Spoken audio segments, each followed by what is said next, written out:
Hey guys, welcome to the GTA 5 car v car episode. Today we've got the Rhapsody going against the Dinka Blista. Of course, we know from the previous episodes the Rhapsody is rather dominant against the other compact cars so far that we've compared. So it's going to be interesting to see which one's going to be better amongst these two actually, because we know the Blista is rather dominant within its class on the compacts. So we're going to see, if the Rhapsody can keep up with it. Of course, starting off with the handling, we know the Rhapsody is rather dominant against the other compact cars within this class. So obviously, when I was comparing these two and obviously riding around the track using the Blista as well, it was very similar to each other. These guys obviously were rather difficult to actually compare, and some of the smallest details I noticed is that the Rhapsody slightly oversteers a little tiny bit more than the Blista. The Blista seems rather predictable and very efficient around corners. There seems to be no sort of mistakes that you can make, and it's rather smooth around corners compared to the Rhapsody. And here's the thing about the Rhapsody, is rather unpredictable around corners. If you were to push yourself slightly and you think you're confident around the corner, you may even oversteer and you actually completely lose control. So here's the thing, man, even though the Blista is front wheel drive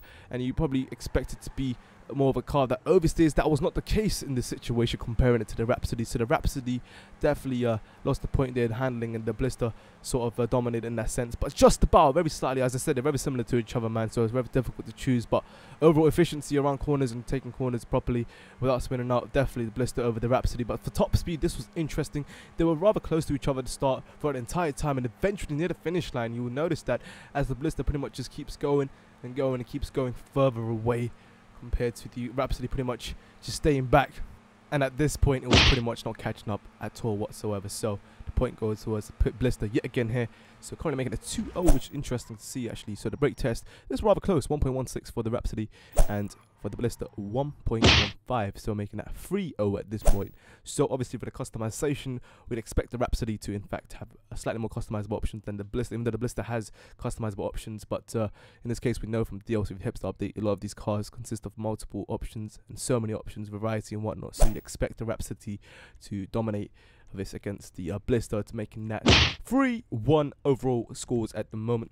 We should be moving on to the best acceleration right now, and you see Blista pretty much just about taking it there from the moment it accelerates. Slight rear spins on the Rhapsody, making it worse for acceleration. Now, of course, for the best lap time, this is interesting as well.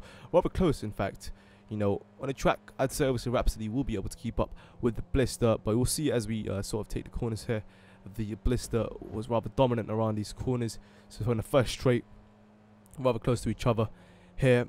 Now approaching the first corner, you notice rather sort of the smoothness with the Blista than the Rhapsody. Very sort of, it's not too rigid, but it's so smooth around the corners that you don't have to worry too much about it. Even though you'll notice that the Rhapsody is rather responsive, but that's not always the greatest with sort of the balance, because of that you tend to get the tendency to oversteer quite a bit. But in this case with the Blista, you don't get that. Even though it sort of understeers and oversteers, but you sort of get that perfect balance where it's very grippy to the ground, so the traction is much better on the Blista compared to the Rhapsody. So you're taking these corners pretty damn smoothly with ease, and you'll notice also slightly on the off-road bits as well, it's so much smoother with the Blista than the Rhapsody.